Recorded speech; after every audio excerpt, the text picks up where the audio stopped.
talking about these. Thank you. Thank you, Mr. Connor. Thank you, Madam Speaker. Well, I think the evidence of the question time and the Minister for Environment's response to our very important question on behalf of hundreds, thousands of Tasmanians who live along coastlines that are inundated at the moment with green slime from industrial level fish farming tells us everything, Madam Speaker, about why this government has shut down Green's scrutiny of the environment and parks portfolios during the estimates process.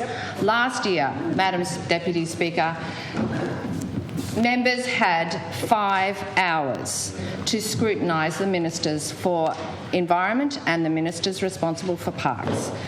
What we have now is 2 hours in the current schedule, an hour for environment and an hour for parks. We would have had half an hour less if the Labor Party had had their way.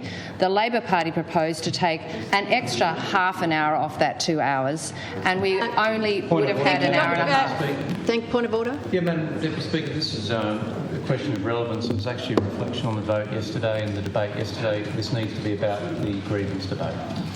Thank you, Leader of Government Business. I was actually about to say the similar thing. Dr Woodruff, you cannot reflect on the vote that happened yesterday. We need to get back onto the business of today, which is on the environment. Point of order, Madam Speaker. While Dr Woodruff and I won't be reflecting on the vote, we can reflect on the time allocated in the estimate schedule. I don't think we can. What was the resolution for The time allocation yesterday was part of the resolution of the House, so that has been agreed to. Thank you, Madam Deputy Speaker. I'm speaking to the fact that we have an agreed 2 hours. We don't need to talk about the debate, but the fact that we have the government only allocated 2 hours towards the incredibly important portfolios of parks and environment, two of the most critical portfolios this government has responsibility for, tells everything about the priorities of the Liberal government. And the Labor Party. The Labor Party, the Labor Party who would have shortened the debate by half an hour. So we have an appalling situation where there is no effective Environment Minister. And the display of the Minister for Environment this morning tells us everything. He has vacated this portfolio. The community is seeing this across the state on every environmental issue. Every single environmental issue, the Minister for the Environment washes his hands and either says, go and speak to the Minister for Primary Industry, the Minister responsible for gaming, or that's nothing to do with me, go and speak to the environmental regulator. Well, the Environmental Protection Authority, supposed to be the independent regulatory body, is nothing like it. The EPA is a creature of the Liberal government. It is a creature of the policy directives of this Environment Minister. And the Environment Minister's policy directive at the moment to the EPA, Madam Speaker, and I'm reading from the Statement of Expectation for the Environment Protection Authority. And the Environment Protection Authority is expected that in the course of making decisions of balance, the board has due regard for the social and economic circumstances prevailing in Tasmania and, quote, the objectives of the government with respect to those circumstances. In particular, the Minister says, I expect the board to take account of the need to create a more prosperous and equitable society, and this relies in large part upon providing employment opportunities. Madam Deputy Speaker, there is nothing in the Minister for Environment's statement of policy direction to the board of the EPA which talks about protecting the environment. Of course not.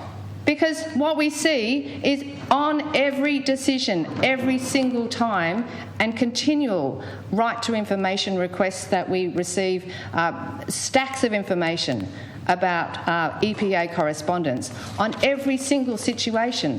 The Director of the EPA is facilitating a situation to continue for the industry to produce, for operations to continue without any any ceasing and without any cutback in scale or any reduction in expansion in their area. And instead, the environment, the values of the environment are continually degraded. Threatened species are a joke under this minister. We have a wedge-tailed recovery eagle plan, which is 10 years out of date, Madam Speaker. They just don't care. Every single development, the Westbury prison on a site which is right next to a threatened wedge-tailed eagle nest, the minister just turned away from the local community who were writing desperate to the minister to step in and protect all the natural values in the Birrelly Road Reserve, the Westbury Reserve, which is under the minister's responsibility as a reserve. Minister couldn't care less. The residents of Rosalie Hill, who are right now preparing all the money that they've raised in their community to fight in Rampat against the massive 300-metre long development on top of Crown land, nature, conservation, recreation area. The minister refuses to step in and protect the threatened species, the leafy sun orchid.